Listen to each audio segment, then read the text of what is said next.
Okay, Site 3, 1 William Street, our neighbouring building, and we're looking at a landscape at the base of the building on the QT campus side. And we are looking down towards the river here, up towards the city, and we've got the campus, the campus behind us and the building in front of us. We are going from this expansion joint here in the paving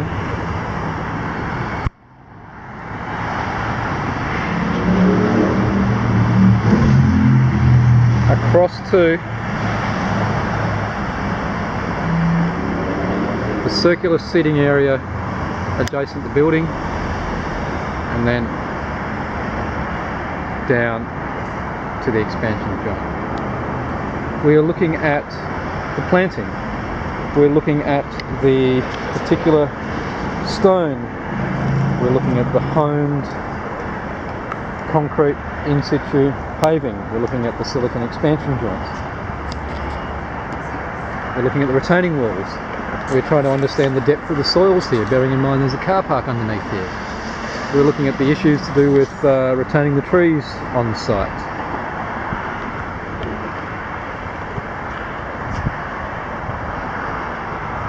So I'll just walk up and around.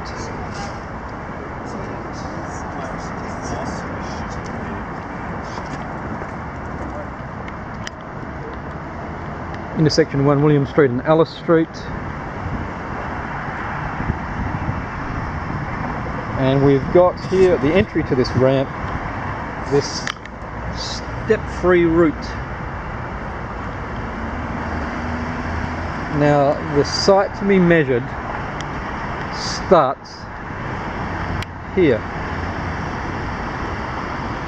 at the intersection of this retaining wall and this retaining wall, and cuts across to where I was standing before,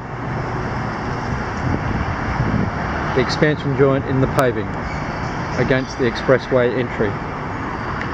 So the site starts at these tactile pavers leading down, so I'm standing on a ramp and we're looking at the stone, we're looking at the stainless steel balustrades. We're understanding how the balustrade or the handrail is held up on a stainless steel spigot, and then looks like powder coated mild steel balusters with stainless steel Allen key fixings. It's a beautiful stone.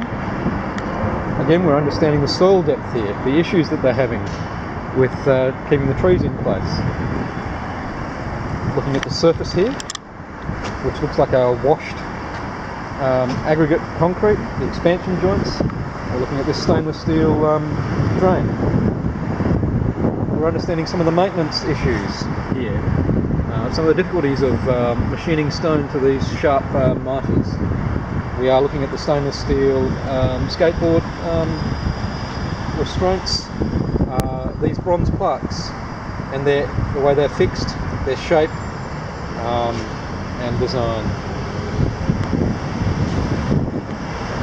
So we're dimensioning all of this. The extent of our site is the end of this plinth here running across to that expansion joint that I first mentioned. So if we draw a straight line perpendicular to the building from this point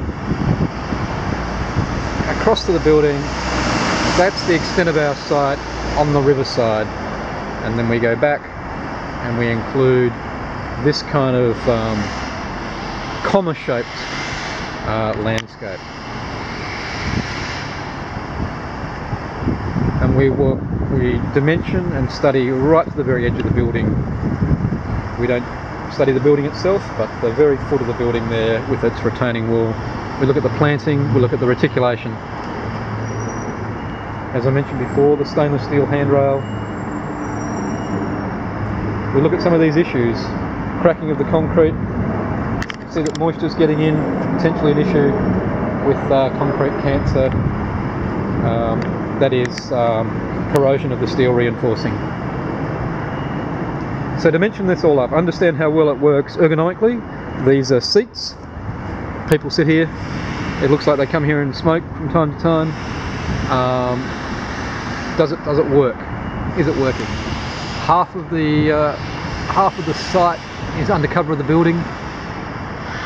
Well, in fact, most of the site is under cover of the building. It's actually a really interesting little space, probably completely underutilized. So talk about its usability and I guess you know, amenity. Consider those issues as well. So again, the extent of the site, and I'm backing back towards the building. We're talking about through here, across to that expansion joint in the paving near the expressway, and then up to this little retaining wall in here, and then across the tactile paver, and then we sweep around until we meet the corner of the building.